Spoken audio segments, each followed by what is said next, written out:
শাওয়াল মাসের প্রথম দিন, পুরো শাওয়াল মাস এটাও বরকতের মাস কিনা? হ্যাঁ, হজের হেরামের হজের যে মাসগুলো, আশহুরুল হজ, আল হজ্জু আশহুরুন মালুমাত, ওটার মধ্যে কি এই শাওয়াল। মূল হজের আমল যদিও জুল হজে, কিন্তু শাওয়াল মাসও হজের মাসের মধ্যে গণনা করেছেন নবী করিম সাল্লাল্লাহু আলাইহি ওয়াসাল্লাম। এরপরে জুলকাদ মাস, এটা তো সম্মানিত 4 মাসের এক মাস। জুল হজ একে হজের মাস, কোরবানির মাস, আবার সম্মানিত 4 মাসের গুরুত্বপূর্ণ একটি মাস। মুহররমুল হারাম নামে মুহররম, সম্মানিত মাস, সম্মানিত 4 মাসের আরেক মাস মুহররম। তারপরে সফর, রবিউল আউয়াল, প্রত্যেক মাসের নিজস্ব কিছু কিছু ফজিলত এবং বরকত কি আছে। আমি যদি স্মরণ করতে থাকি যে প্রতিটা মাসেই তো বরকত এবং ফজিলতের মাস, প্রতিটা মাসে তো আল্লাহর দান, আল্লাহর নেয়ামত, প্রতিটা সকাল আল্লাহর নেয়ামত, প্রতিটা সন্ধ্যা আল্লাহর নেয়ামত, প্রতিটা সকাল, আমি যে সকালেও প্রতিদিন সকালে উপনীতি হতে পারলাম, এটা কার রহমত? সন্ধ্যা পর্যন্ত হায়াত পেলাম, কার রহমত? আল্লাহর রহমত। এই যে সকাল সন্ধ্যা, জোহর আসর মাগরিব এশা শেষ রাত তাহাজ্জুদ, এইভাবে যে 24 ঘন্টা সময়ের বিভিন্ন পরিবর্তন, এই সব পরিবর্তন আল্লাহ তাআলা কেন দিয়েছেন? সূরাতুল ফুরকানের মধ্যে তো আল্লাহ বলেছেন না, তাবারাকাল্লাযী জাআলা ফিস সামাই বুরুজান ওয়া জাআলা ফিহা সিরাজান ওয়া কামারান মুনীরা ওয়া হুয়াল্লাযী জাআলাল লাইলা ওয়ান নাহারা খিলফাতান লিমান আরাদা আন ইয়াযাক্কারা আও আরাদা শুকুরা। সময়ের এই পরিবর্তন কেন? তোমরা যাতে আল্লাহকে স্মরণ করতে পারো, আল্লাহ শুকর আদায় করতে পারো। তা আমি প্রতিদিন সকালেই, নবী করিম সাল্লাল্লাহু আলাইহি ওয়াসাল্লাম বলেছেন, প্রতি সকালেই তুমি সতর্ক হও, তোমার দিনটা কেমন শুরু হয়েছে। এই দিনের যাবতীয় কর্মকাণ্ড কি করবা, আজকের দিনটা তুমি কি করবা, কি ধান্দা অবলম্বন করবা, ঠিক করো এখনই। কুল্লু মরিইন মুসাব্বিহুন, প্রতি সকালেই তো প্রত্যেকে চিন্তা করে যে আজকে দিন কি করব। তো তুমিও ভাবো, তোমার ভাবনাটা কি? তুমি কি আজকের দিনটা এমন ভাবে অতিবাহিত করতে চাও যাতে যাতে তুমি আখিরাতে নাজাত পাও, জাহান্নাম থেকে মুক্তি পাও, জান্নাতের অধিকারী হও? নাকি এমন ভাবে এই দিনটা অতিবাহিত করতে চাও যে ও তোমার ওই খারাপ আমলের কারণে দিনটাই বরবাদ আর তোমার জিন্দেগিটাই বরবাদ? কি করবা তুমি? ঠিক করো। প্রতি সকাল, প্রতি সন্ধ্যা, প্রতি সকালে ঠিক করো আমার 24 ঘন্টা কিভাবে পার হবে, সন্ধ্যা ঠিক করো আগামী সন্ধ্যা পর্যন্ত 24 ঘন্টা কিভাবে পার হবে। তো মুমিন কিভাবে ঠিক করবে? মুমিন তো এটাই বলবে আল্লাহর কাছে, কি বলবে? আল্লাহুম্মা ইন্নী আসআলুকা, আসবাহনা ওয়া আসবাহাল মুলকু লিল্লাহি রাব্বিল আলামিন, আল্লাহুম্মা ইন্নী আসআলুকা খায়রা হাযাল ইয়াওম ফাতহাহু ওয়া নাসরাহু ওয়া নূরাহু ওয়া বারাকাতাহু ওয়া হুদাহু। মুমিন তো এটাই চায় আল্লাহর কাছে, আল্লাহ আপনি আমাকে দ্বীনের উপর পরিচালিত করেন, ঈমানের উপর পরিচালিত করেন, আমি শান্তিতে থাকতে পারি, নিরাপদে থাকতে পারি, দুনিয়ার দিক থেকে এবং ঈমানের দিক থেকে, সব দিক থেকে আমি নিরাপদে থাকতে পারি। ওইভাবে আমার এই দিনটার মধ্যে আপনি রহমতের দুয়ার খুলে দেন, বরকতের দরজা খুলে দেন, আপনার হেদায়েত যাতে আমাকে সঙ্গে নিয়ে চলে প্রতিটা মুহূর্তে, সে তৌফিক আপনি দান করেন। তাহলে এইভাবে যদি আমি প্রতি সকাল সন্ধ্যায় মুরাকাবা করতে থাকি, যে মুরাকাবা হাদিস শরীফে শিখিয়ে দেওয়া হয়েছে, আমাদেরকে কোরআনে শিখিয়ে দেওয়া হয়েছে, যে সময়ের প্রতিটা পরিবর্তনের মধ্যেই তুমি আল্লাহকে স্মরণ করো। তাহলে কি আমি রমজানের সবক ভুলে যাব? সম্ভব ভুলে যাওয়া? রমজানের সবক আর ভুলবো না। কিন্তু যদি রমজান শেষ করে মনে করি যে রমজানকে বিদায় জানাইছি, বাকি 11 মাস আমার ছুটি, তাহলে এই রমজানও দেখে সামনে রমজানের, তাহলে এই রমজানও শেষ, সামনে রমজানও কি শেষ। রমজান ভুলে যাওয়ার জন্য নয়, রমজানের সবক সঙ্গে রাখার জন্য। রমজানের সবক কি? সামনে রাখার জন্য, সঙ্গে রাখার জন্য। আল্লাহ সেই তৌফিক আমাদেরকে দান করেন।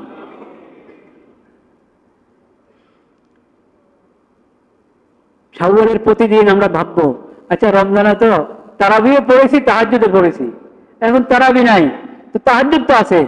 চলো, এতদিন সেহরির জন্য উঠতে পেরেছি, তো এখন সেহরি না খাই, সাহারি না খাই, কি করি? তাহাজ্জুদটা পড়ি। এই সুবহ সাদেকের আধা ঘন্টা আগে উঠি, 20 মিনিট আগে, 15 মিনিট আগে উঠলো তো ওযু করে 2 রাকাত 4 রাকাত নামাজ পড়া যাবে। 30 দিন রমজানে তাহাজ্জুদ পড়লাম, এখন ছাড়বো কেন? এখনো তাহাজ্জুদ কি রাখি, জারি রাখি, বাস। তখন ফরজ রোজা রেখেছি, এখন মাঝে মধ্যে নফল রোজা রাখি।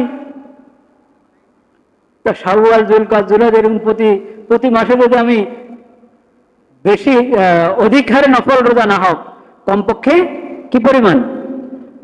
হ্যাঁ, 3টা রোজায় রাখি প্রতি মাসে।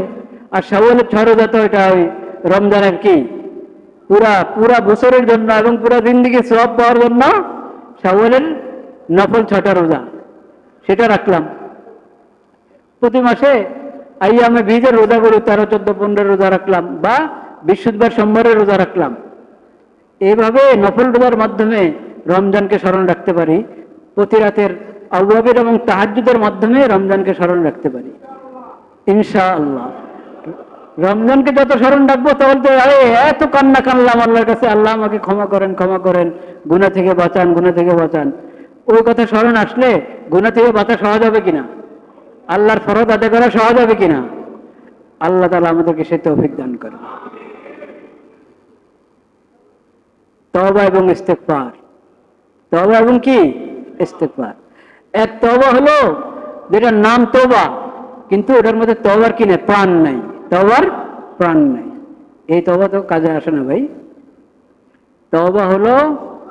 তওবা মানে হলো জবানে ইস্তেগফার, দিলের মধ্যে পিছনে যা ভুল হয়েছে সেটার জন্য কি হওয়া, লজ্জিত হওয়া, লজ্জিত হওয়া আল্লাহর কাছে।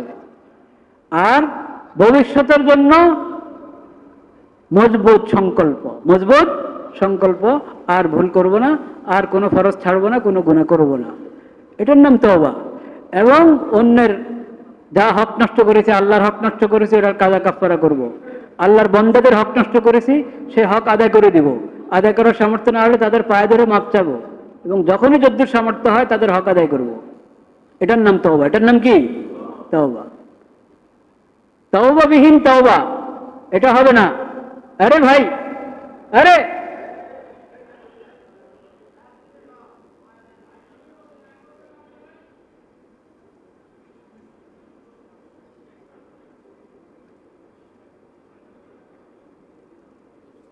আমরা রমজানের শেষ দিনটা আল্লাহর দিকে রুজু হয়ে শেষ করতে চাচ্ছি।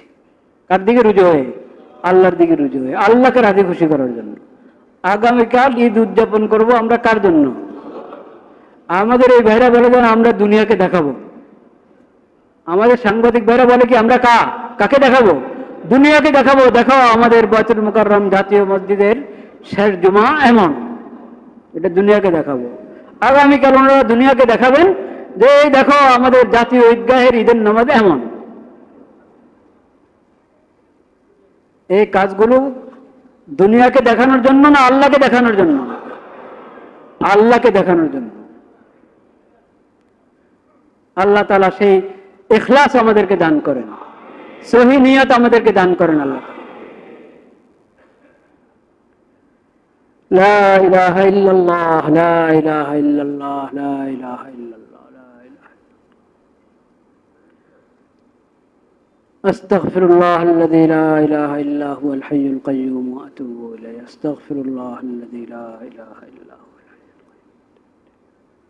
রমজান দোয়ার মাস। এর মানে কি রমজানের পর আর দোয়া নাই? আছে। সব সময় আল্লাহর রহমতের দরওয়াজা কি খোলা। তাহলে দোয়া জিকির চলতে থাকবে কিনা? ইনশাআল্লাহ। রমজান কোরআনের মাস, কিন্তু বাকি 11 মাস কোরআনের তেলাওয়াত আছে কি নেই? আছে। দৈনিক তেলাওয়াত করতে হবে। যাদের তেলাওয়াত এখনো সহি শুদ্ধ হয় নাই তারা অবশ্যই চেষ্টা অব্যাহত রাখবো কোরআন কারীমের তেলাওয়াত সহি শুদ্ধ করার। তেলাওয়াত যত শুদ্ধ করতে পারি তত ভালো। আর কোরআন তো হক আমাদের উপর যে দৈনিক নিয়মিত তেলাওয়াত করা। অনেকে বলে যে হুজুর আমার কিছু অজিফা আছে, আমি দৈনিক ইয়াসিন সূরা পড়ি, সূরা ওয়াকিয়া পড়ি, সূরা মুলক পড়ি, খুব ভালো, ওটা অজিফা। দৈনিক আপনি সূরা ইয়াসিন পড়বেন, রাত্রে সূরা মুলক, সূরা সাজদা, এটাও কোরআন তেলাওয়াত, এটাও কোরআন তেলাওয়াত, কিন্তু এটা হলো অজিফা হিসাবে তেলাওয়াত। আরেকটা হলো নিয়মিত ধারাবাহিক কোরআন কারীমের তেলাওয়াত, সেটা হলো কোরআন তেলাওয়াতের বড় অজিফা, অনেক জরুরি ধারাবাহিক তেলাওয়াত। সূরা ফাতিহা থেকে শুরু করব, সূরা নাসে শেষ করব, প্রতিদিন এক পারা করে। এক পারা পড়লাম না তো এটা তো অনেক দুর্ভাগ্যের বিষয়, আধা পারাই করি।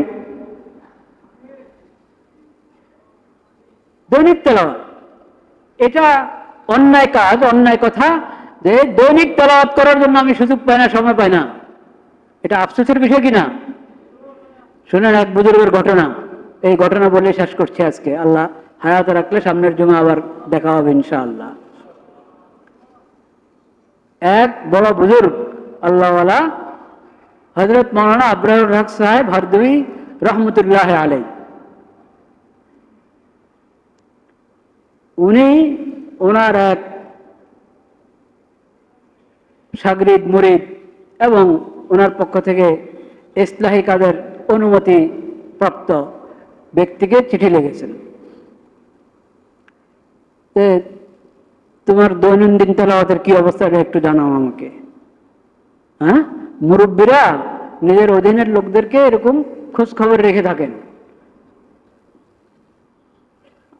আমার অধীনে যারা আছে তাদের শুধু জাগতিক দিক থেকে তাদের খোঁজ খবর নেব, কি অসুস্থ হয়ে পড়লো কিনা, কি সমস্যা আছে কিনা, এটা যেমন আমার দায়িত্বে পড়ে, তাদের দিন ইমান আমল সম্পর্কে খোঁজ খবর রাখা আমার দায়িত্বে পড়ে। উনি চিঠি লিখলেন, তোমার দৈনন্দিন তেলাওয়াতের কি অবস্থা একটু জানাও তো। উনি ভালো মানুষ, ভালো মানুষ, উত্তরে লিখলেন যে হযরত, সত্য কথা হলো আসলে নিয়মিত হয় না তেলাওয়াত, প্রতিদিন নিয়মিত আসলে তেলাওয়াত হয় না। সত্য কথা হলো এটা, সত্য কথাটা বলে দিয়েছেন। অনেকে আবার নিজের অবস্থা লুকায়, হ্যাঁ, সাহেব জানতে চেয়েছে বা নিজে যখন লেখে বাস্তবতা থেকে বাড়িয়ে লেখে, আর ভুল থাকলে বলে লুকানোর চেষ্টা করে, ওর তো ফায়দা হয় না। উনি সত্য কথা লিখে দিয়েছেন যে আসলে নিয়মিত হয় না, যথাযথ হয় না। হয়তো সঙ্গে এটাও লিখেছেন যে বিভিন্ন ব্যস্ততা, যা ঝামেলা এসে। তো হযরত উত্তরে লিখেছেন, अफसोस अफसोस दोस्तों के साथ बात करने का तो मौका मिलता है, लेकिन अल्लाह मियां के साथ बात करने का मौका नहीं मिलता। अफसोस, নিজের বন্ধুদের সঙ্গে কথা বলার তো সময় পাও, কোনো বন্ধু আসলে সময় দাও কি দাও না? মানুষ সাক্ষাতের জন্য আসলে সময় দিচ্ছ তাদেরকে, বন্ধুদের সময় দিচ্ছ, তাদের সঙ্গে কথা বলার সুযোগ পাচ্ছ তুমি, কিন্তু আল্লাহ রাব্বুল আলামিনের সঙ্গে কথা বলবা এটার সুযোগ পাও না। কত আফসোসের কথা। আল্লাহর সঙ্গে, আল্লাহর বান্দা আমরা নাখান্দা নালায়েক, হ্যাঁ মানুষ, কত সীমাবদ্ধতা আমাদের, কত নালায়েক, এমন নালায়েক, এত সীমাবদ্ধতা, আল্লাহর মাখলুক, আদনা মাখলুক। কিন্তু আল্লাহ রাব্বুল আলামিন আমাদেরকে সুযোগ দিয়ে রেখেছেন আল্লাহর সঙ্গে কি বলার জন্য, কথা বলার জন্য আল্লাহ সুযোগ দিয়ে রেখেছেন আল্লাহর সঙ্গে কথা বলার। কয়টা সুযোগ? কমপক্ষে 3টা সুযোগ তো বটেই। নামাজে দাঁড়াবেন, আল্লাহর সঙ্গে কথা শুরু হলো, ঠিক কিনা? নামাজে দাঁড়াবেন, আল্লাহর সঙ্গে কথা শুরু হয়ে গেল। দোয়া, আল্লাহর দরবারে প্রার্থনা পেশ করা শুরু করলেন, আল্লাহর সঙ্গে কথা শুরু হয়ে গেল। কোরআন কারীম, কোরআনের তেলাওয়াত শুরু করলেন, আল্লাহর সঙ্গে কথা শুরু হয়ে গেল। নামাজ, জিকির এবং দোয়া, আর বিশেষ করে কোরআন তেলাওয়াত, বিশেষ করে কি কোরআন তেলাওয়াত, নামাজ এবং কোরআন তেলাওয়াত, আল্লাহর সঙ্গে সরাসরি কথা বলার ব্যবস্থা, আল্লাহর সঙ্গে সরাসরি কথা বলার ব্যবস্থা। তো আমরা সবাই অভ্যাস করবো কিনা দৈনিক তেলাওয়াত করার, কিন্তু দৈনিক তেলাওয়াত করবো এই অভ্যাস করার আগে তেলাওয়াতটা শুদ্ধ করতে হবে কিনা সেটার মেহনত করবো তো ইনশাআল্লাহ। আল্লাহ সবাইকে তৌফিক নসিব করে। বাস ওয়া আখিরু দাওয়ানা আলহামদুলিল্লাহি রাব্বিল আলামিন।